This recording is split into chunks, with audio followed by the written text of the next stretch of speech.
Don't know what's wrong with my camera. I'm gonna try to use it anyway.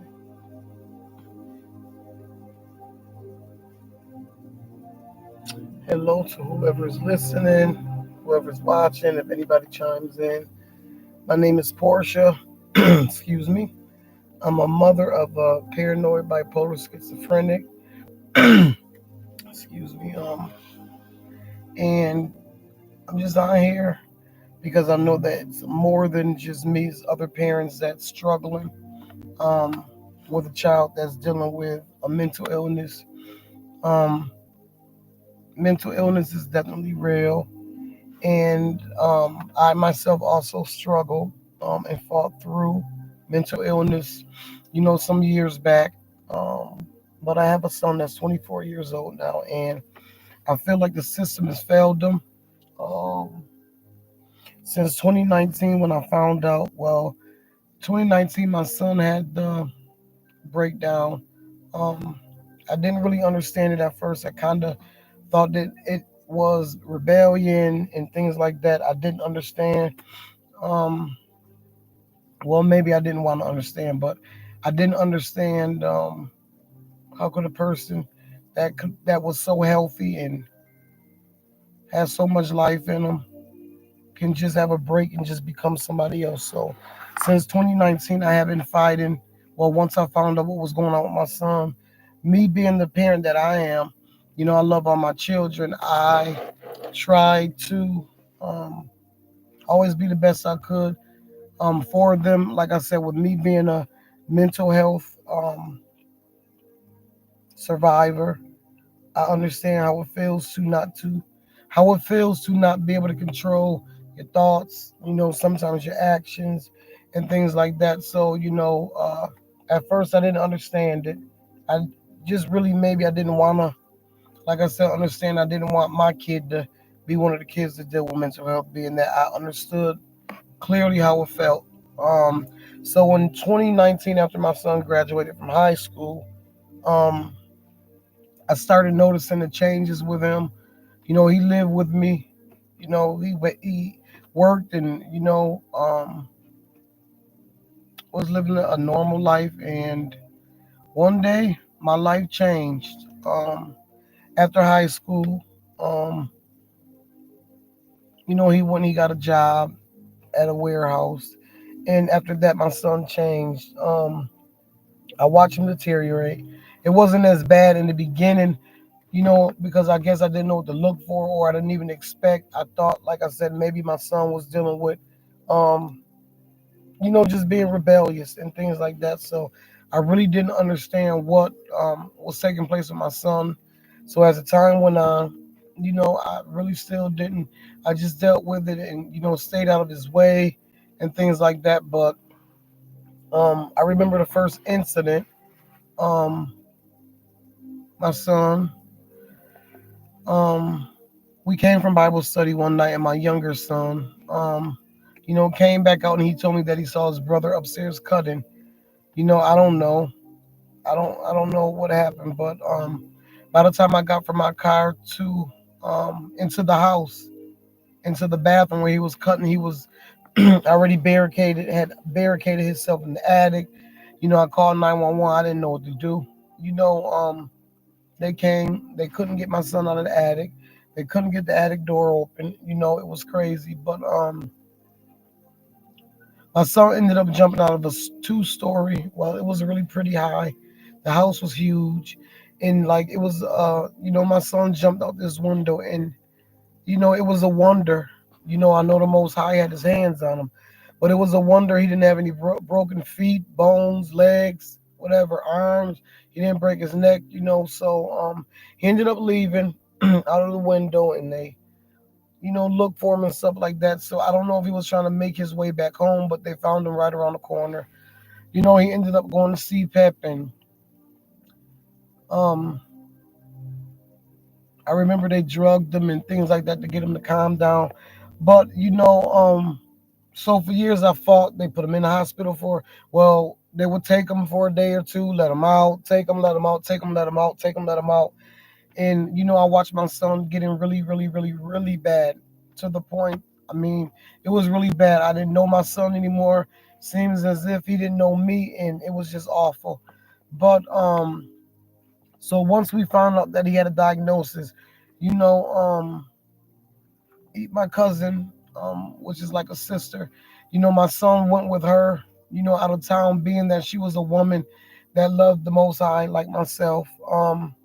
I figured maybe a change of the environment, might help a situation. But he ended up going to North Carolina and getting worse. He just got worse. So, maybe at that point I didn't really want to face it because I didn't understand what was going on, and maybe I didn't really realize how serious it was, even though I myself, dealt with mental health. But he ended up coming back home and just deteriorating, just getting worse. And at that point, when I recognized and realized what it was, I started trying to take actions and trying to do things and talk him into going to the hospital. And, at that point, and still 6 years later, he doesn't accept or maybe recognize for real, that he has an issue. And me being a parent that loves their kid and knowing that this isn't your kid, and knowing that, your kid deserves to live, I started taking action, started advocating for him, started, kind of making a little bit of noise with the doctors and things like that. And, they still act like what I said didn't matter because of his age. And, I was told that it was okay for him to walk around like that. And, I'm saying, being a mother, it's not okay for a person that, once lived a life and had their mind, to be able to walk around with different voices and different things speaking to them and making decisions for them, and causing them to either be hurt, be hurt, to get hurt, or to hurt somebody. And who wants their child or anybody that they love to spend the rest of their life in prison based on a mental illness that could have been helped? What I don't understand is they have solutions for everything when it comes to, oh, take this medication, take that, do this, do that. But seems to amaze me that they don't have a solution for the ones that are in denial, the ones that really don't either accept or want to accept the fact that they have this situation. So if we know that a part of the illness is, denial, why is it that you guys, the mental health department, don't have anything set up for those people who refuse the medication? And maybe not because they don't want to. Some people never, really were medication type people. Some people just really don't recognize that they have a problem. They need, the help. So where's your solution for those people, other than sending them to prison and sending them to jail and treating them like they understand or understood what's taking place? So my son, you know, it's been a rough, you know, 6 years since I realized that he was dealing with the mental illness. But the last year, um, the last year he changed tremendously. Like, the change was different. He started getting violent. A little more paranoid, angry. I watched him get worse and get worse. So I did everything I could as a mom, going to his doctors, going to, different people. So last year, I went and I filed for guardianship for my 23-year-old son. Um, I don't feel like anybody else knows him like I know him, and I don't feel like anybody else have a right to make decisions about his life, especially, they don't know him, they don't know anything about him. All they know is that we have a person that's dealing with mental health, but we don't know him, so let's just So being that I'm his mom, I carried him for 9.5 months, and my son lived with me up until a few months before his incarceration. I feel like who would want the best for their kid? You know, who wouldn't want the best for their kid? So being that I want the best for my child, I went to get the guardianship, and they gave me temporary guardianship over my son to be able to make the decisions, but like two or three hospitals disregarded everything that I said. Um, they disregarded my authority that I got over my son to make decisions for him, and the decisions, was for him to get treatment, and they ignored it. So there's been a lot of different things going on, and they tell you, when they have episodes, call the police and they'll take them to the hospital. But that's not the issue. I mean, the issue is when you have a person that's dealing with, and I'm going to just clear this up. I believe in the Most High God. I believe that He's able. I believe that everything happens for a reason. I also believe, not believe in, but I believe that there are different things around, and demons, different things, and I think those things, excuse me, catch hold of people, and sometimes we just don't know what to do. So, I'm gonna say that, but I also believe that the Most High give us common sense, and we have to get the help that is out here to get, so we can, try to better our situations, especially when it comes to mental illness, until, get a person, mind clear enough to where if they, know God, they can start hearing His voice and not the other voices. So I do believe that in some situations that medicine is um detrimental, but I also believe after a certain time that we have to really learn how to trust and depend on in our higher power, so He can be able to move and pull those things out of people. I do believe that's possible, but before my son ended up incarcerated, he ended up assaulting somebody, and I'm not justifying anything as far as my son, but for so many years my son has lost a lot of his life because of the mental illness, and I'm blaming and faulting the mental health department here in New York State, because I feel like they failed my son. I don't believe that they really cared or care, like they say they do. I believe that a person that deals with mental health is just a number, or just a person they medicate. But my son is a human being. My son is loved. My son had he had dreams and aspirations, you know. So I don't believe that it's fair for people that don't have a clue, about my kid or anybody else's kid for this matter, to say, just give up on them. If they take the medicine, they do. If they don't, who cares? We don't have to deal with it, but I care. I'm a mom. He's the third of five children, and I'm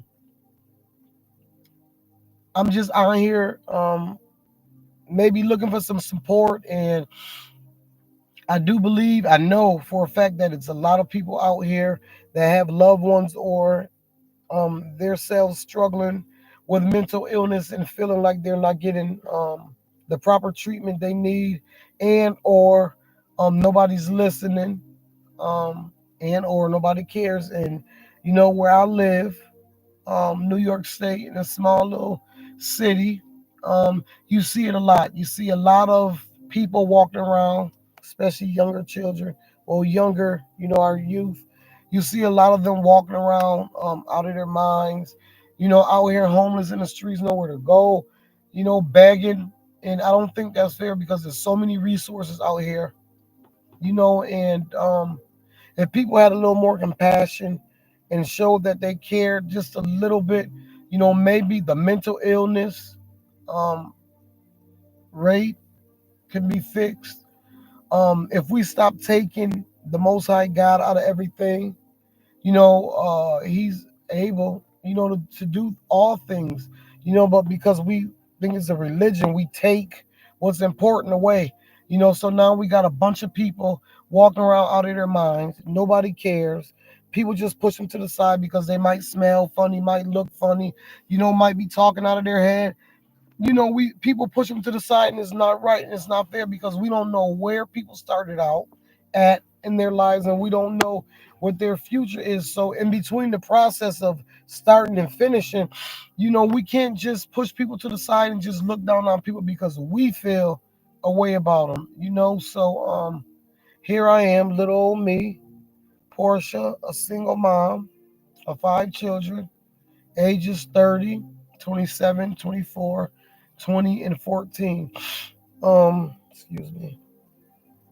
Just trying to be a voice for my son starting, and also a voice for anybody else that's out here dealing with mental health, or any kind of, mental health. Mental illness is not a game, it's real, it's serious, and the solution for mental health patients that are not it's not people's job to babysit. But if you go to school for all these years and you're a doctor, and a person has a team of people that they're supposed to be able to depend on when they're having a meltdown, or can depend on people that when they don't even feel like fighting, you got people to fight for. And I feel like the mental health department are, they're not those people. So if you out here or on here or so happen to see this video, because too many people don't really pay attention to anything positive these days. So if you so happen to come across this video, please share it. I'm not looking for likes. I'm not looking for clout. I'm not looking. What I'm trying to do is get my story out and to be an advocate for people that's dealing with mental health that doesn't have anybody to fight for them. Excuse me. So my name is Portia. I'm a mother of a paranoid bipolar schizophrenic, but we have the victory in the Most High, and I believe that my son will be all right. In the meantime, I need him to stay safe. You got the police department that's mistreating these people and treating people like they don't belong. We got to stand up and be a mouthpiece for the ones that can't speak. And to the moms that have children out here and siblings and spouses, don't give up on your family. Don't give up on your loved ones, because it's bad enough they're being tormented in their own mind by these voices, and a lot of things that they do they can't control. So don't give up on a person that that's dealing and fighting with this, because it's not fair to them and it's not right. It's not enough people in this world with compassion. It's not enough people in this world that care. So somebody got to stand up for them, and I believe that I'll be the one.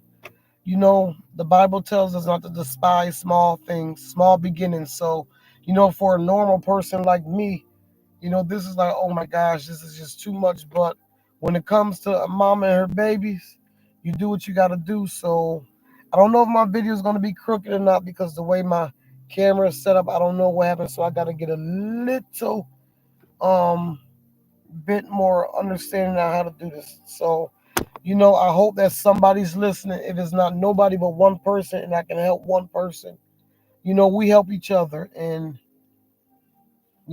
that's what I'm here for. Like I said, I'm not here trying to get rich. I'm not here.